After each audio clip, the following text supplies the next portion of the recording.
Now, yeah, given that, so let us assume that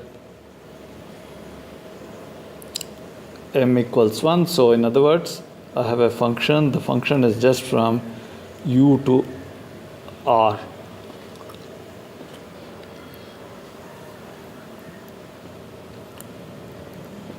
So let's fix x in u and let epsilon take some epsilon greater than 0. So I am in the process of showing that f is differentiable. So that limit which defines f prime, I am going to show that find a suitable candidate for f prime and show that the norm of that quantity is less than epsilon for x, for h small enough. Next, choose a small ball around. So this is my u, I have some x.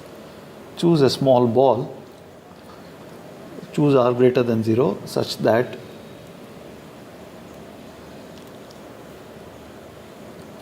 bxr is contained in u, and now I am going to use the continuity of partial derivatives, and djf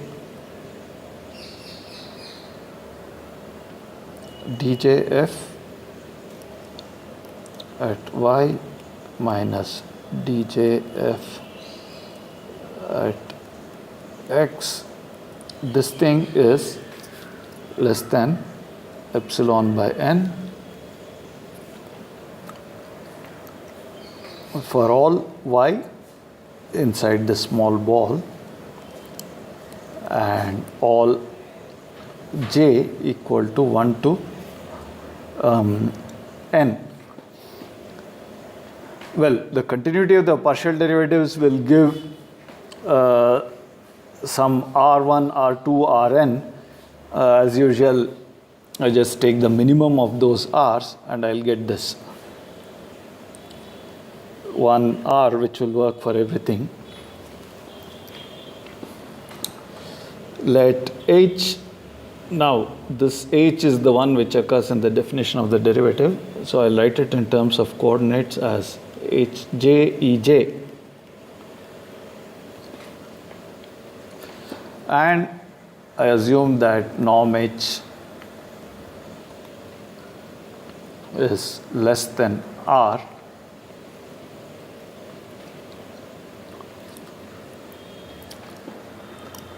Now here's the main idea. So we introduce a series of vectors v0 equal to 0, v1 equal to, so v0 is 0, v1 is h1. So I just vk equal to, so basically in this I take portions of h, larger and larger portion, hk, ek.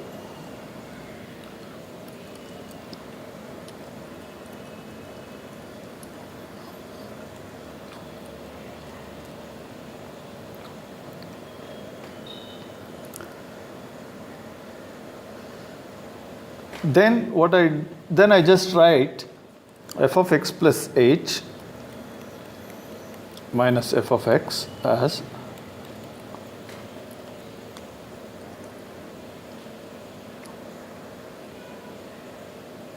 f of x plus h minus,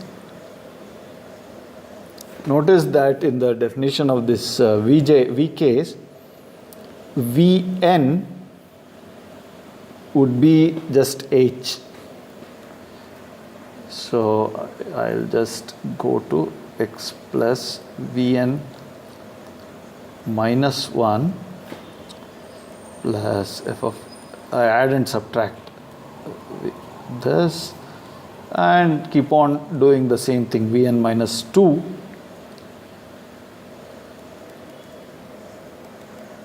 and then finally f of x plus v1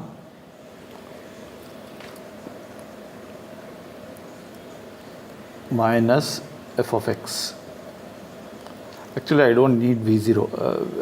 If I were to write it as a sum using this index notation, I would have to bring in v0, but I wrote it out explicitly here.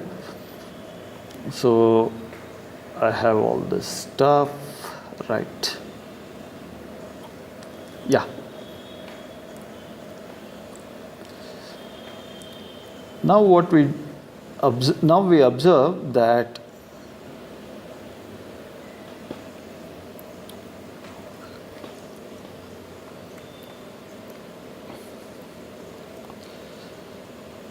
now let's look at this thing here. F of each term, f of x plus vj minus f of x plus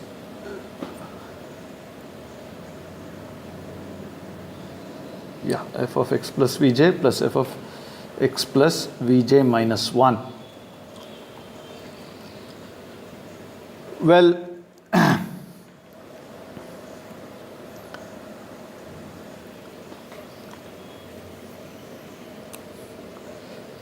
this is now actually, so this f, remember that f is a function from u to r. And here what's happening is that f of x plus vj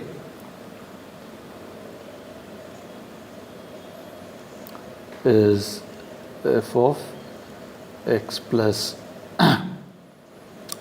h1 e1 plus h j ej and then the other one is f of x plus vj minus 1 is f of x plus all the way up to hj minus 1 ej minus 1. In other words, in terms of coordinates,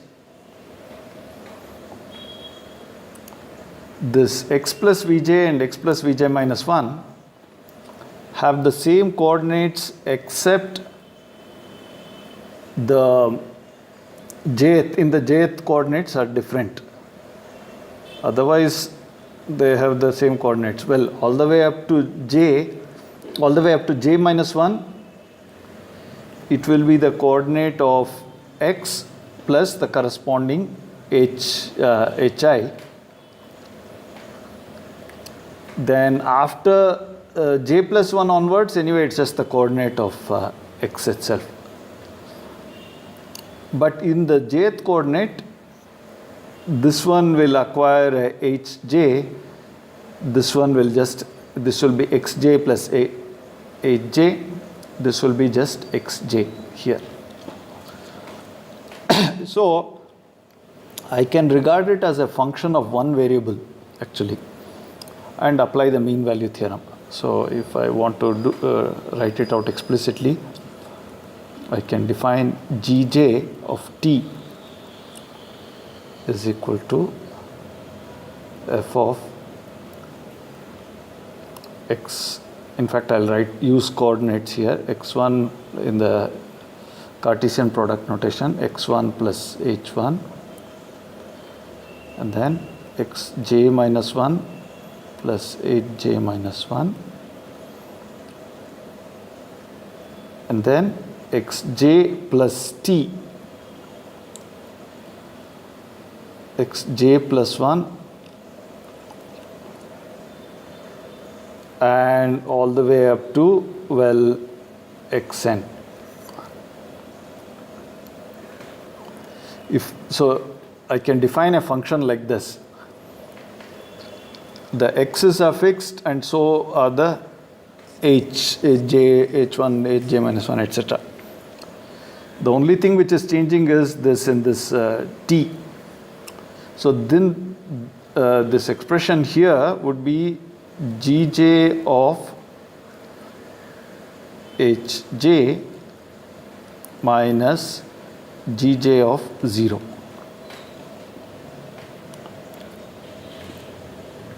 And gj would be a function from an interval to r. In fact, I can take the interval to be minus r to r.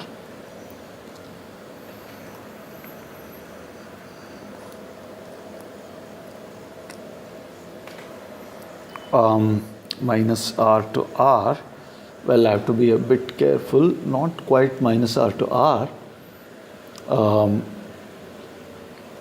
some small interval which I can actually define in terms of r but not minus r to r.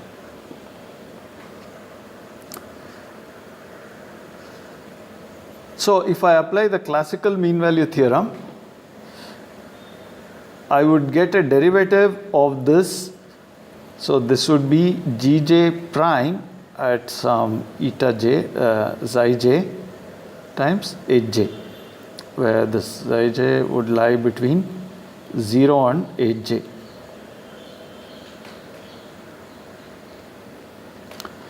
But notice that the usual derivative of this gj by definition is just the partial derivative of gj of f in the jth position.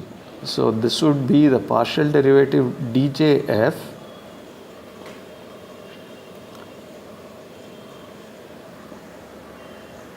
and then evaluated at some xi j, where xi j is between 0 and hj, which I'll write as just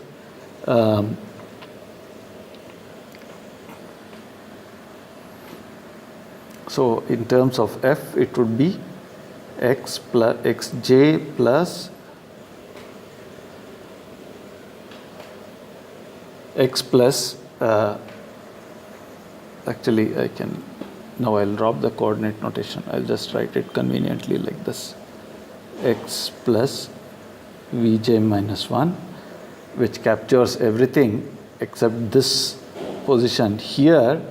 I'll just add, instead of writing it as xi j bringing in another thing, I'll write it as theta j hj and then throw in a ej. So only that that coordinate will get changed. So where theta j is between 0 and 1. So this is another way of saying that this ij lies between 0 and hj. So I write it like this, and then also there's something missing. I still had this hj, which I'll put here. So right. Now the point is that anyway this is some partial derivative of f, and I know that this, by our assumption here,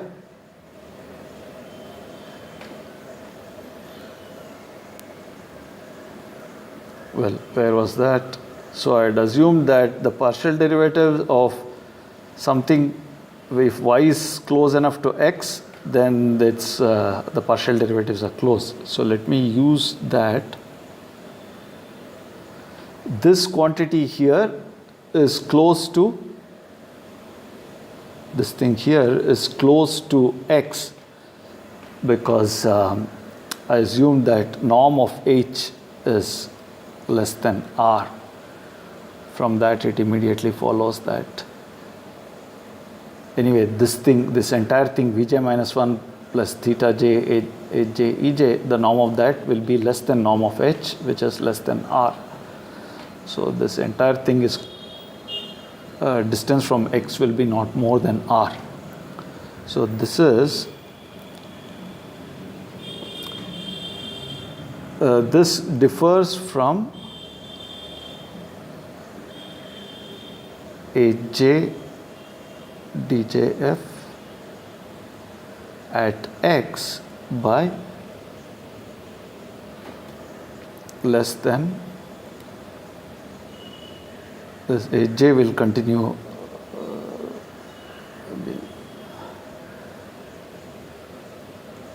epsilon by n.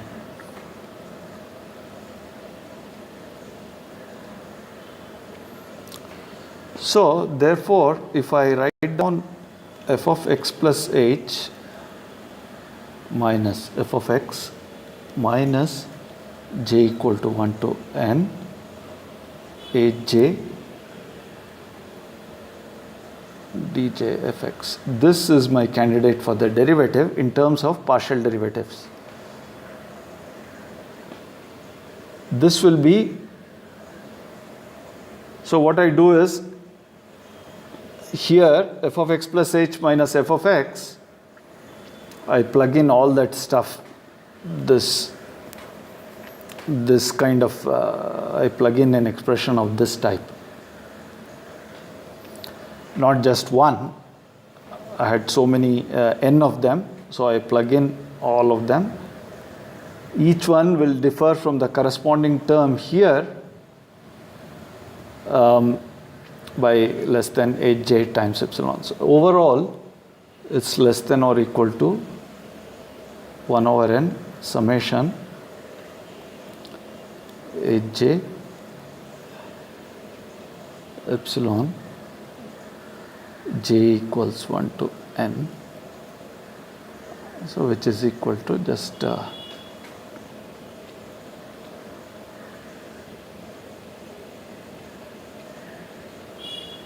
well, this is less than less than or equal to the Euclidean norm of h times epsilon. As usual, I've used the fact that summation of, if I have positive numbers ai, this is less than or equal to summation ai squared, which is again one more consequence of the Cauchy-Schwarz inequality.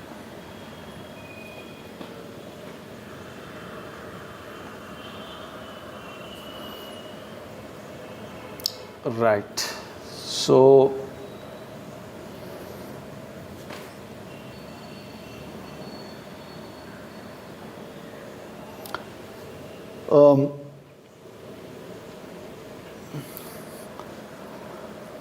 so in short, yeah, okay, now you divide by norm h. Therefore, dividing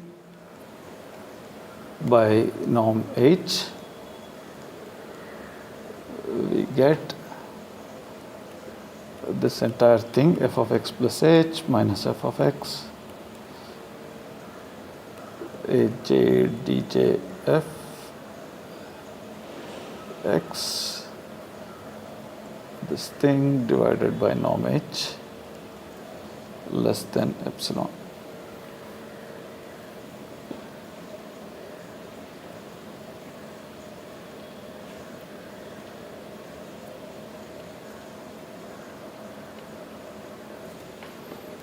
Oh, actually I made a small, I have to make a small correction here. This is not n, this should be square root of n actually. ai, Cauchy-Schwarz would tell me that ai, summation of ai is less than or equal to this times, yeah, right, square root of n.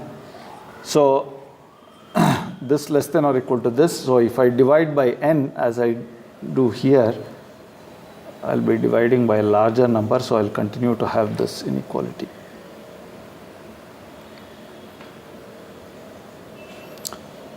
Now, where were we? Yeah, okay. So, and this holds whenever norm h is less than r. So, therefore, the limit of this quantity is 0, of this thing here is 0, because for sufficiently small norm h, I get this. And moreover, this is a linear transformation. This thing here,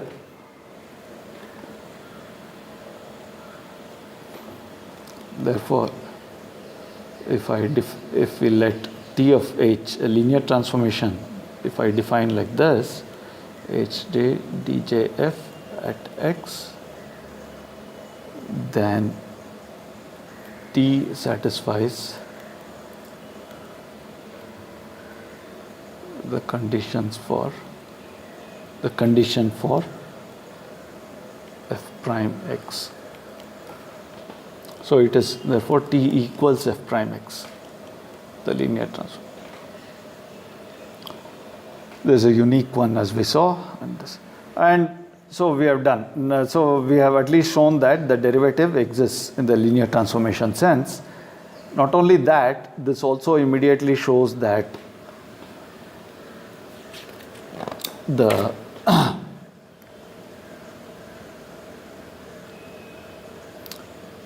f prime, so this shows that T is this f prime as a function from u to this is also continuous, simply because, well, there are a couple of ways of doing it. One is you can just look at the matrix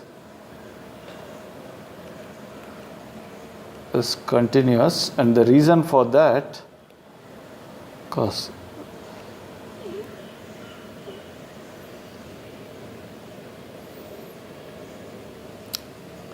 the matrix of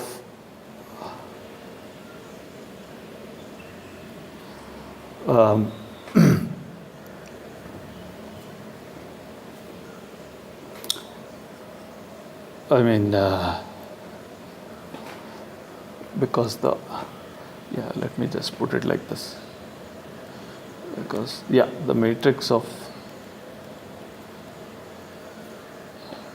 f prime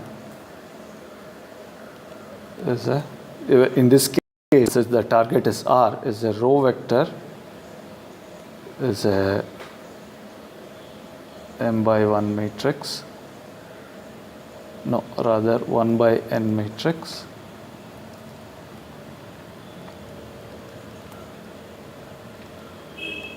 consisting of entries dj f.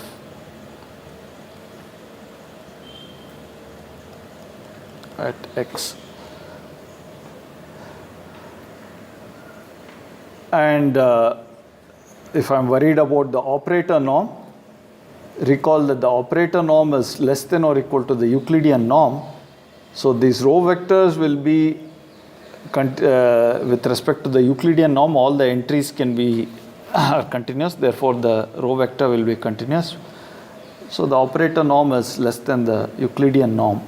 So we are done.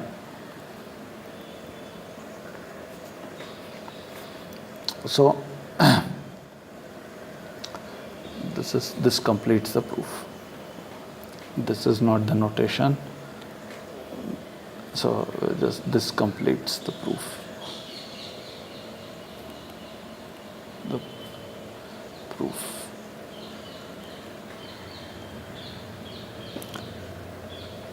All right, so I'll stop here.